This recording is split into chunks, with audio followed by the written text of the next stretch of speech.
नमस्कार मंडळी. बार्टी, टार्टी, महाज्योती, आरटीकडून एक परिपत्र जाहीर झालेलं आहे. म्हणजे एक जाहिरात जाहीर झालेली आहे विद्यार्थी मित्रांनो. त्यामध्ये बार्टी, आरती व आरटी या संस्थांमार्फत महाराष्ट्र राज्यातील पात्र व इच्छुक उमेदवाराकरिता कर्मचारी निवड आयोगामार्फत SSC घेतल्या जाणाऱ्या वर्ग 3 पदांच्या स्पर्धा परीक्षा पूर्व प्रशिक्षण कार्यक्रम अनिवासीकरिता उमेदवाराकडून अर्ज मागवण्यात आलेले आहे विद्यार्थी मित्रांनो. याची आजपासून डेट चालू झाली आहे. ऑनलाईन अर्ज सुरू झालेले आहे. त्याचप्रमाणे त्यांनी म्हटले आहे जाहिरातमध्ये की बार्टी, TRTI, सारथी, आरटी व संस्थांमार्फत त्यांच्या लाभार्थी गटाच्या आर्थिक तसेच सामाजिक विकासाकरिता विविध प्रकल्प योजना राबवल्या जातात.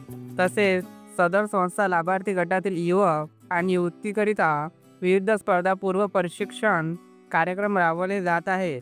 सदर स्पर्धा परीक्षा पूर्व प्रशिक्षण योजनाच्या अंमलबजावणीकरिता महाराष्ट्र शासनामार्फत सर्वांकांश धोरण निश्चित करण्यात आले असून त्यानुसार उपयुक्त संस्थांमार्फत महाराष्ट्र राज्यातील पात्र इच्छुक व उमेदवाराकरिता कर्मचारी निवड आयोगामार्फत SSC घेतल्या जाणाऱ्या वर्ग 3 पदांच्या स्पर्धा परीक्षा पूर्व प्रशिक्षण कार्यक्रम अनिवासी योजनाकरिता स्पर्धा परीक्षा पूर्व मार्गदर्शन देऊन शासकीय नोकरी संधी मिळावी म्हणून खाजगी नामांकित व्यवसाय प्रशिक्षण संस्थांमार्फत प्रशिक्षण देण्याकरिता पात्र उमेदवाराकडून ऑनलाईन अर्ज सुरुवात झाली आहे विद्यार्थी मित्रांनो.